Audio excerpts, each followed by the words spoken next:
Hi, I'm Tracie with Freckled Fairy Upcycled. Welcome to my channel. This is a place where I create wearable art from thrifted, vintage, or other textiles. I hope you enjoy.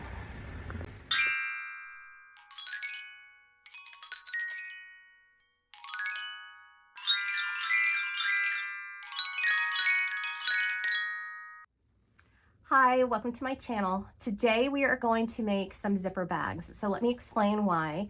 My niece is having a baby and she has a baby shower in a couple of weeks. So I have her gifts off her registry, but I wanted to also make a sweet little something for her and her baby. And so I'm gonna make these zipper bags that I'm going to pack her gifts in, and then she can keep the bag and use it for whatever she needs it for. And what's great about this is that she is a fellow thrifter and she loves vintage items as well. So I think this is kind of like a little nod to that. We have this shared passion. So I thought it would be sweet to do.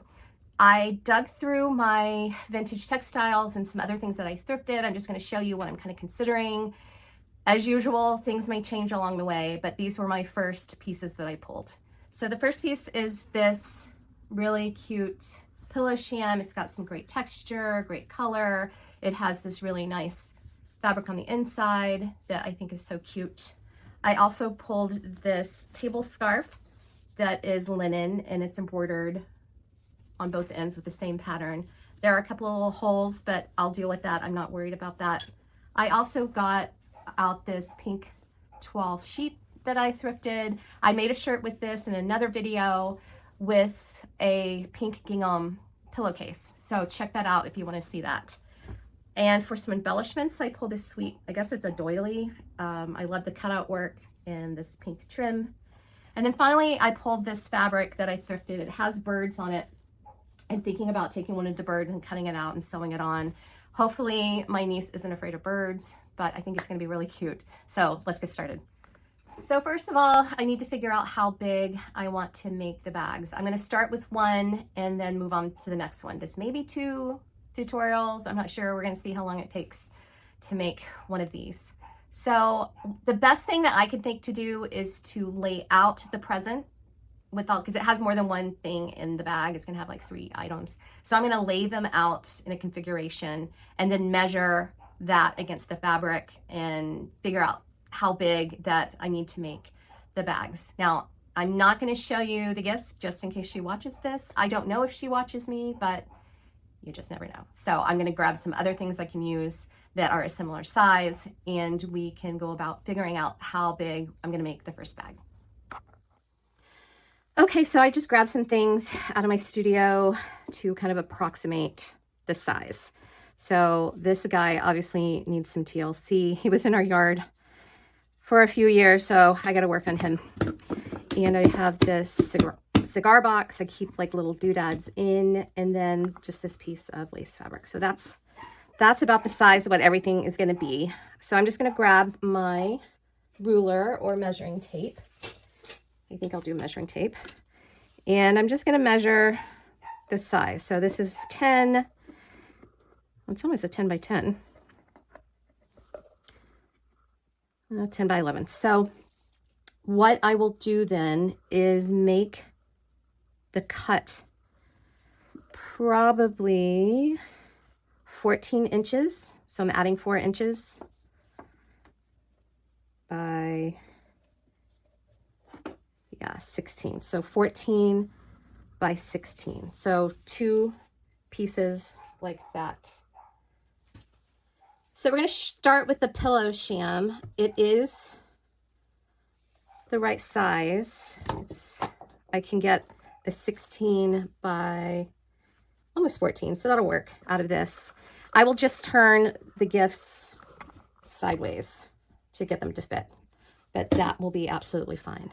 So I am going to leave the bottom as is, and then I'm going to measure from the center 8 inches on each side to figure out where that ends, so I know where to cut and to keep this in the center. And it looks like on this side it's here. The pattern is off, it looks like. So actually doing this will help even it out. So I'm going to do that. So for the end of the sham where this folds over, I'm just going to open this up and cut down the end. And I'm going to do that on the other side because we're going to put a zipper in it, so we need it cut anyway.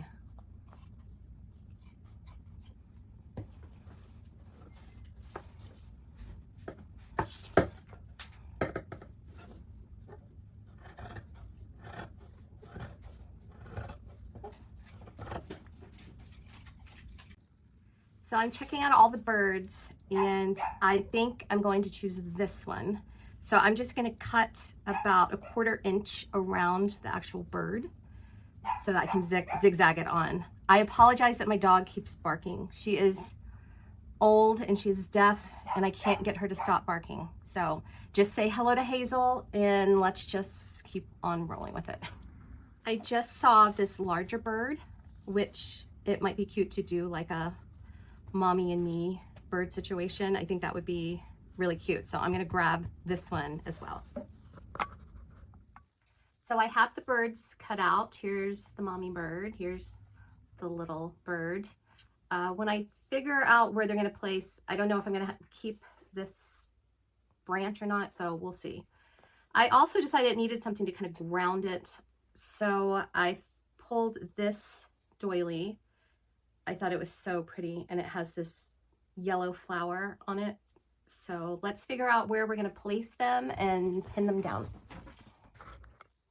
Okay, to make it easier to pin, I'm just going to stick this cutting mat in between the fabrics. And we say, hi, Hazel. Okay, so I think we need to figure out where we're going to put this doily first. Now, we're going to have a zipper, so we need to kind of allow for that. So, I don't know, that's about 1/2 inch. So I can kind of fold that over there. And then on the bottom, I'm probably going to make it a little less square. So I need to leave some room for doing that. So probably right about there, oops, would work. Just lay that out. You can always iron it down before you sew it as well. Sometimes that helps, making it easier to sew. And I'm not going back and forth on it because it'll mess up where I placed it. So that's why I'm just going up and down. So now the birds, let's see. I kind of lucked out with these because these tones go with this embroidered piece. So it actually really works out well together, just string. And let's figure out where the baby bird is going to go. Like, do we want it down here on the branch? It looks kind of away from mom that way. That's kind of cute with the tails crossing. I kind of like that, and the branch does not bother me. I thought it might, but it kind of helps ground the birds a little bit. What if I do that? That's kind of cute.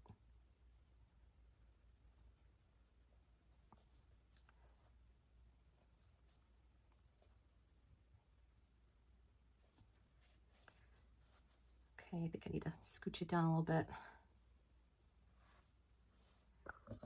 Trim this a little bit.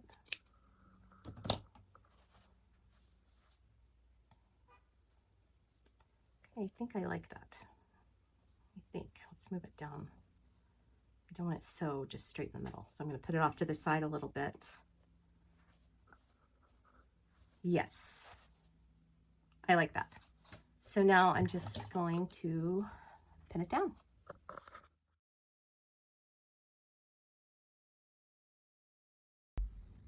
So everything is pinned on. What is great about this bird fabric is it's almost a canvas. It's a thicker cotton, probably like twill, but almost canvas. If you're using a lighter fabric that's more like a quilting weight or even lighter than that, you want to do a lightweight interfacing on the back. It'll just make it a lot easier to work with. It won't be as flimsy. So lightweight interfacing, just follow the directions, or if you want to see some directions, go check out my video on the burlap tote bag I made out of a coffee sack that has Frida Kahlo on the front, and I kind of go over that with her. So I am going to set my machine to the widest zigzag and go around everything. I think with the yellow, because I don't want the yellow to be sewn down, I will sew on the inner part, and then I will sew around the flower just to keep that in place. So in true sewing lore, I have to fill a bobbin, but I wanted to talk to you guys about this thread. So there's this awesome place where I live that is a kind of like a thrift store that has arts and crafts and sewing notions in there. It is an amazing place to go. And when I went, I was looking for some white thread, but they didn't have any regular spools. Sometimes they have old ones, but I found that thread breaks so easily, the old thread, so I didn't really want that. So I found this, and I just use it to fill my bobbins. I just hold it down with my finger as it spins around, and it's great because I don't have to undo my machine. I have a lot to work with here, so it's just an idea. It works. So this turned out nicely. I'm very pleased with it. Everything is zigzagged down and it looks great. So now the liner, I'm just going to use what was on the back of the pillow sham. And so I have this folded in half this way, and then I'm going to fold it in half this way. I need to find the center of it up here. Just gonna press it with my hand just to get a hopefully a line. There we go. And then I found this piece of linen in my stash. This was actually, I don't even know if it's part of a table runner or if it's part of a pillowcase. It was just this piece with this on the end too. It was just a ripped piece of linen.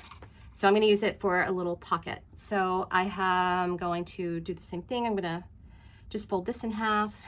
You get a little crease and then place it so we can get it in the center on the inside.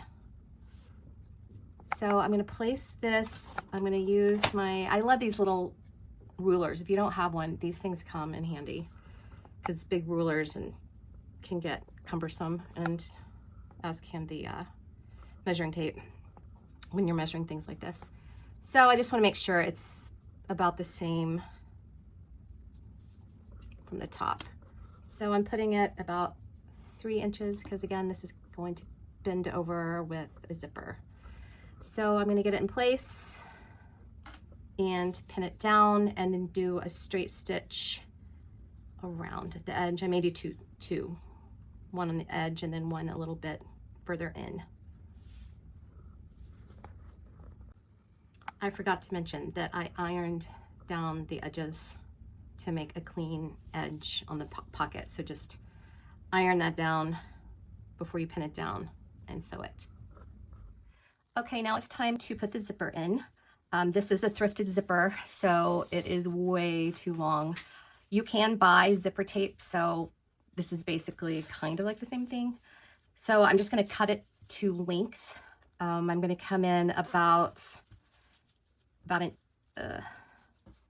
3/4 of an inch from the edge, and then I will give that a little snip. Then I have taken the inside that we cut off of the pillow sham, and this is a 3x4 inch rectangle, so you want 2 of these, and I'm just going to fold it like that, like you're making binding. I have sewn the end of the tape, and I will sew this end as well.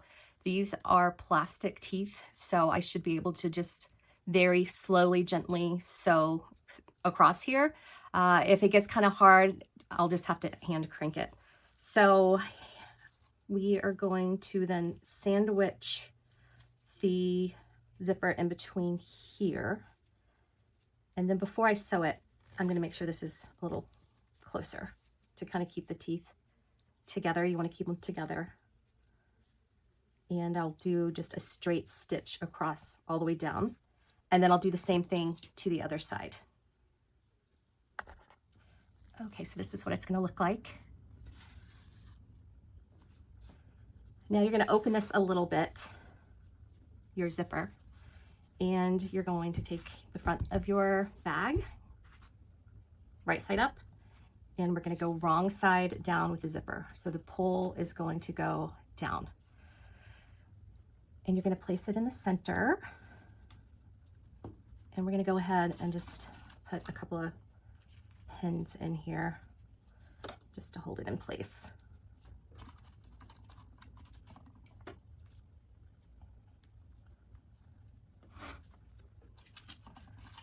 I like these thinner, I think they're quilting pins, I don't know, but they're nice and thin, and you can get them with all different cute tops. These have hearts, but they have them with flowers and all kinds of shapes.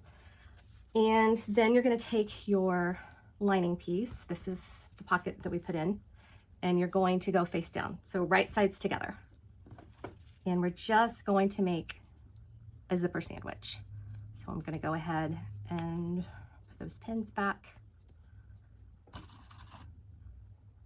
Add a couple more, keep it in place.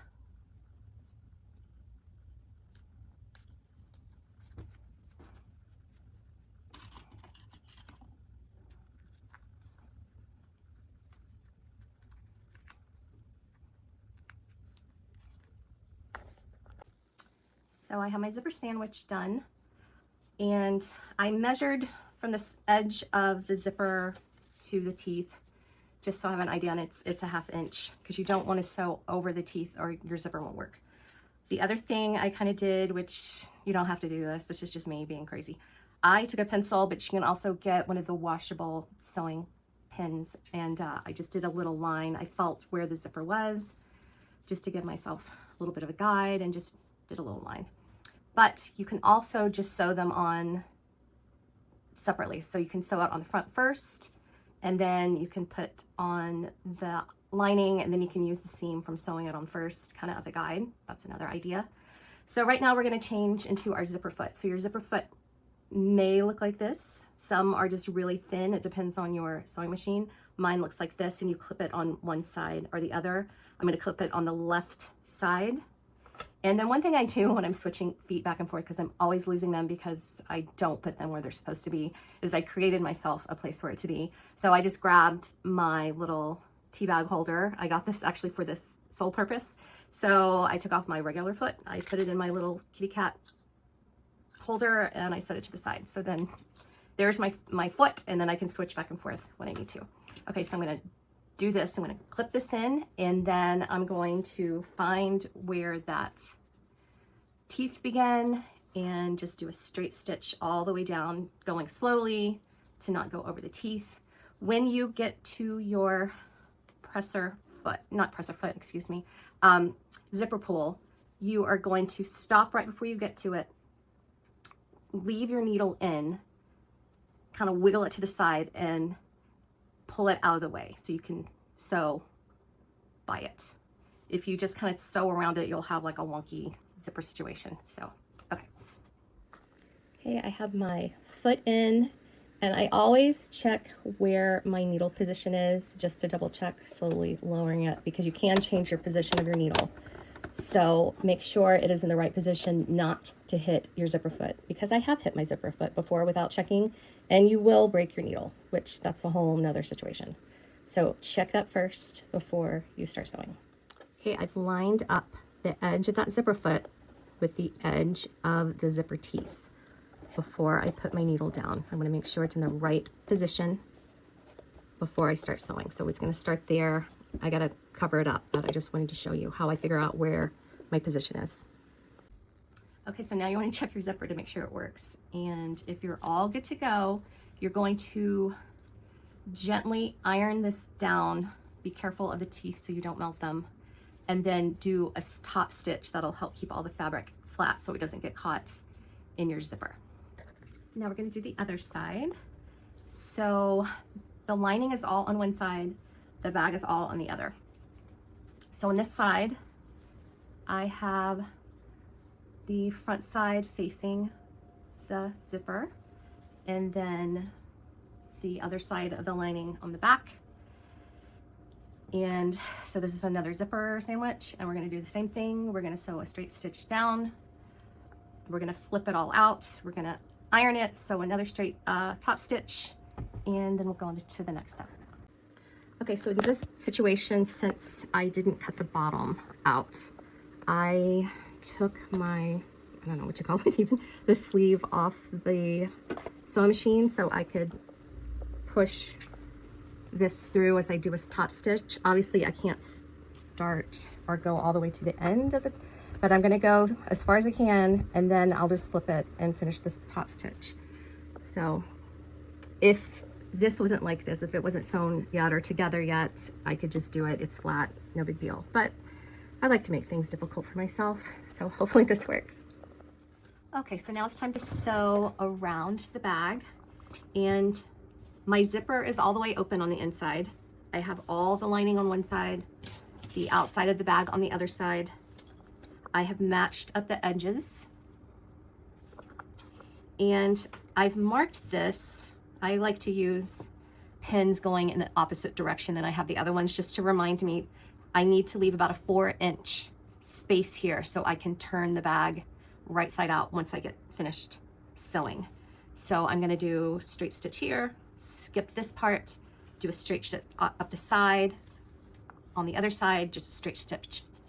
Can't speak today. A straight stitch all the way up that side. And with this, I'm gonna use my regular sewing foot. Okay, so you just stick your hand through that hole you left and grab a corner and pull it through the zipper and flip it to the right side. And then you're gonna have this little hole left, and you're just gonna iron it shut and just do a straight stitch as close to the edge as you can get. And then you'll be finished and ready for the next. It's finished. I did grab a tassel to go on the end of the zipper. I just strung it through the end. This is not a thrifted tassel. I did have to buy it. I couldn't find one. I did try, but I just thought it added such a cute little touch to the bag.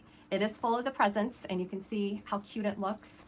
And I think she's gonna love it, and she can use it for years to come. So I hope you enjoy making yourself one, or as a gift for someone. I am going to do a separate video on the vintage textile bag I'm gonna make, because I think this video is probably way too long. So look out for that one as well.